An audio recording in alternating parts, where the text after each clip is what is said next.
Welcome back to Twisted News, where today we have a crazy story out of England about a military group tasked with hunting down the occupants of a downed UFO. And it's over to Alaska, where a murder mystery of a 19-year-old girl takes an unexpected turn when someone you least expect gets caught for it. Thanks for tuning in. Get ready for Scary Mysteries, Twisted News. Number 1. Downed UFO. The assertion recently by Frank Milburn, a former UK paratrooper and military intelligence officer, about British Special Forces recovering a non-human craft in the late 1980s in northern England, is another credible story in the wide world of UFOs and alien sightings. Milburn's story echoes our long-standing fascination with the possibility of contact with alien civilizations, and with all the recent whistleblowers coming forward, he decided to tell his story as well. Whether you believe it or not, it's a strange and fascinating story, no doubt, and it adds a notable chapter to the history of UFO encounters worldwide. Now, Frank isn't a regular type of person. He's a no-nonsense kind of man. His military pedigree, with distinguished service in the British Army's elite parachute regiment and subsequent intelligence role, lends substantial weight to his account.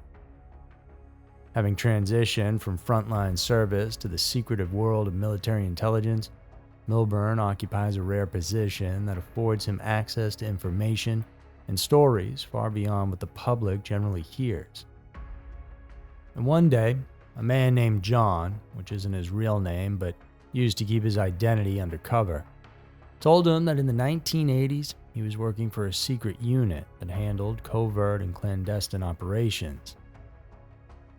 John was part of what was called the E Squadron, which was made up of several seasoned veterans from the Special Forces, and they most certainly did in fact exist, though not many regular people know about it. E Squadron, though, was told by the Royal Air Force of a downed craft that wasn't from any country here on Earth. And so, around 25 members of John's squad were sent out, flown in by helicopters. While he didn't explain the craft in detail, he said it was clear it wasn't human-made. And there were signs that whoever or whatever was inside had fled off into the nearby woods. And the men established a security perimeter around the downed craft, and then subsequently left 8 men behind to watch over it while they set out on foot to search for the occupants of the ship. They never found anything, but this was John's story. And after just a few hours, some scientists and other special ops teams came in and took over the scene, and that was it for E Squadron's involvement. The story sounds unreal, just like many UFO stories do, but Frank Milburn says he's 100% convinced that John was telling the truth. He worked with John for years, who himself had a very impressive military resume.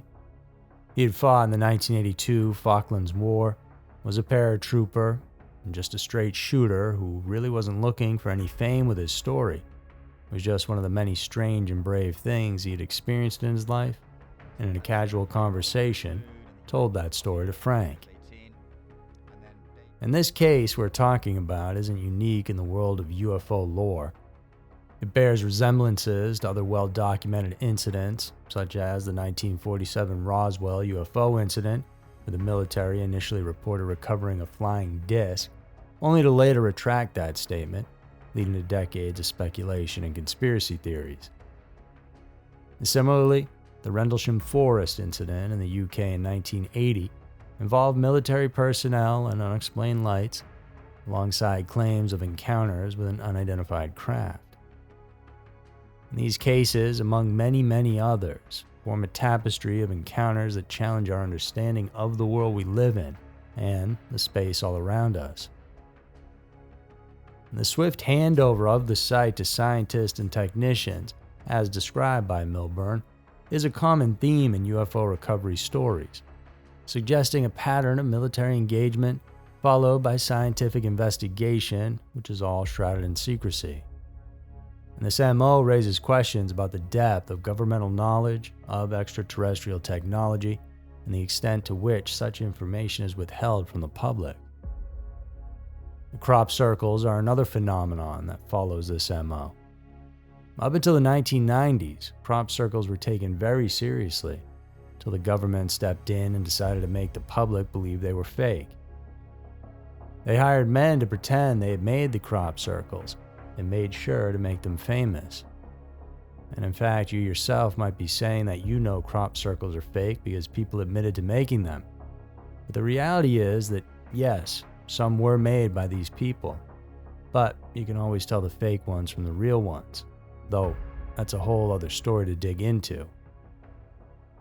Just understand that it's about muddying the waters in every chance you get, giving out disinformation. When the government doesn't want you to know about something, there's many ways for them to make you believe it was something else entirely. While skeptics question the feasibility of keeping such operations like these and the one John experienced a secret, and people who believe in extraterrestrial life see these stories as pieces of a large puzzle indicating the presence of non-human intelligence.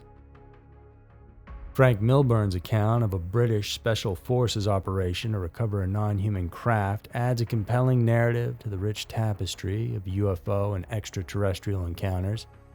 While skeptics and believers may draw different conclusions, the enduring fascination with such stories speaks to a universal human instinct to explore the unknown and question our place among the stars.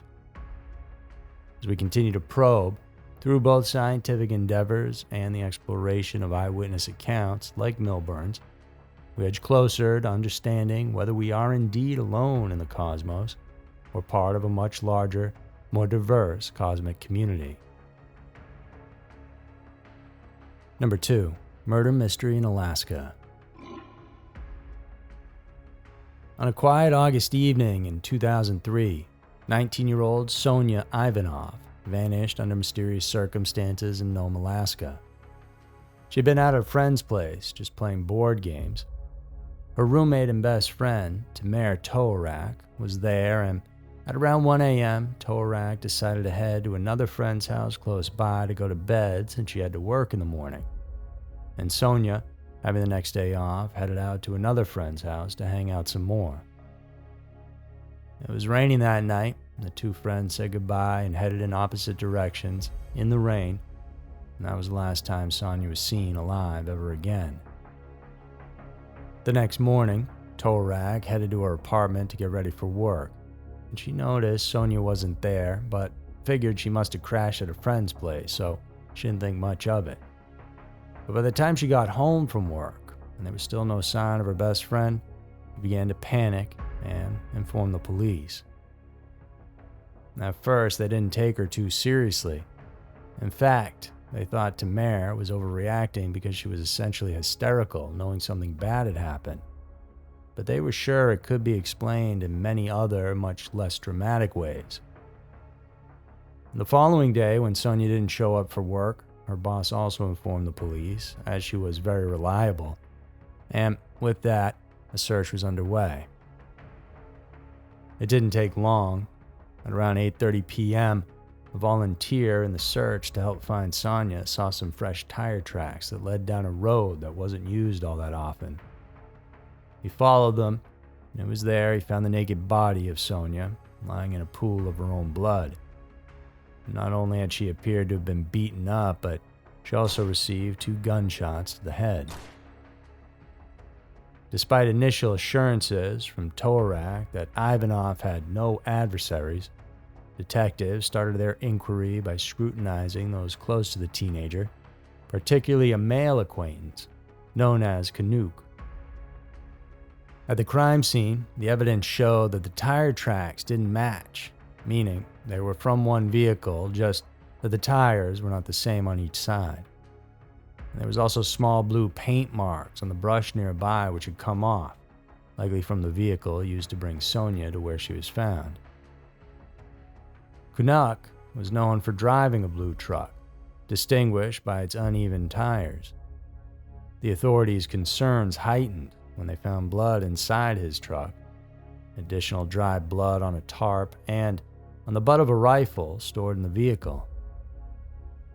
However, Kanuk maintained that he had not been in contact with Ivanov for nearly 2 weeks, claiming he was hunting with friends 70 miles away at the time this all went down. He was exonerated after tests revealed the blood belonged to an animal, and the tire tracks at the scene didn't match his truck's. The breakthrough started to come when investigators discovered that the tire impressions were left by an unaware couple who had driven down the road and never even saw Sonia. The case remained stagnant for a bit until a night shift known police officer uncovered an overlooked tip in the case file. Florence Habros had reported seeing Ivanov walking past her porch around 1:26 a.m. She witnessed her engaging with a known police SUV, and then saw Ivanov enter the vehicle before it drove away. So, is it possible that one of their own had something to do with the girl's murder? In a small town like Nome, it wasn't like there was a whole squad working that night. On the evening in question, it was Stan Piscoya and Matthew Owens who were on duty, and that's it.